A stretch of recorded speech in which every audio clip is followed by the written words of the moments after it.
এই মুহূর্তের সবথেকে বড় খবর, এনডিএ জোটের রাষ্ট্রপতির পদপ্রার্থী সিপি রাধাকৃষ্ণন 452 ভোট পেয়ে জগদীপ ধনকরের উত্তরসূরি হিসাবে নির্বাচিত হলেন। হ্যাঁ দর্শক, ঠিকই শুনছেন, এনডিএ শরিকের যিনি প্রার্থী ছিলেন সিপি রাধাকৃষ্ণন, উনি 452টি ভোট পেয়েছেন। আর ইন্ডিয়া জোটের যিনি ছিলেন সুদর্শন রেড্ডি, উনি পেয়েছেন 300টি ভোট। জানা যায় ইন্ডিয়া জোটের 315 জন সাংসদ মোট ভোট দিয়েছিলেন, তার মধ্যে 15টা ক্রস ভোটিং হয়েছে, কিছু বাদ গেছে। কারা এই 15 জন যারা ক্রস ভোটিং করেছেন, আপনার তাদের ভোট নষ্ট হয়েছে? কারা এই 15 জন? কারা ইন্ডিয়া জোটের 315 জন ভোট দিয়েছে, তার মধ্যে 300 জন ভোট পেয়েছে ইন্ডিয়া জোটের উপরাষ্ট্রপতি যিনি পদপ্রার্থী ছিলেন সুদর্শন রেড্ডি, উনি 300 ভোট পেয়েছেন। 15টা ভোট পাননি, ক্রস ভোটিং হয়েছেন। সেই 15টি ভোট গেছেন সিপি রাধাকৃষ্ণনের পক্ষে, ভোট গেছেন।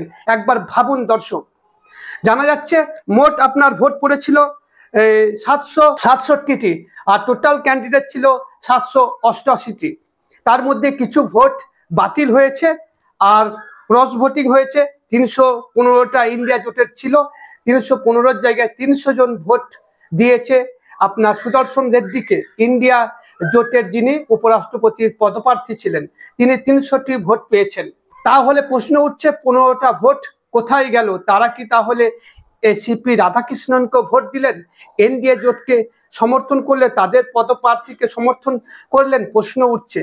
হ্যাঁ, জগদীপ ধনকরের উত্তরসূরি হলেন সিপি রাধাকৃষ্ণন। 452টি ভোট পেয়ে উনি উপরাষ্ট্রপতি হলেন। দেখা যাক কবে উনি শপথ নেন।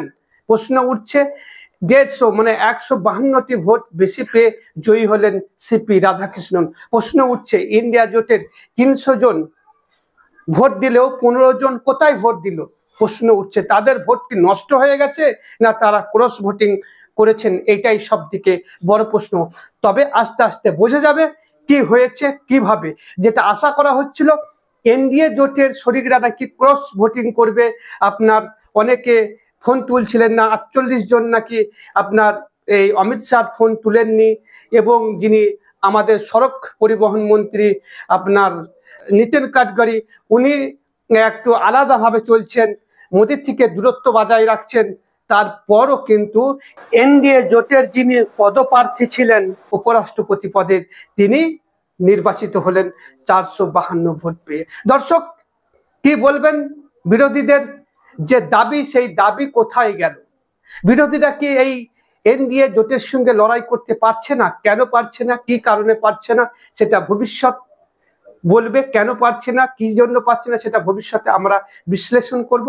তবে এই মুহূর্তের যেটা বড় খবর, এনডিএ জোটের পদপ্রার্থী উপরাষ্ট্রপতির সিপি রাধাকৃষ্ণন জগদীপ ধনকরের উত্তরসূরি হিসাবে নির্বাচিত হলেন।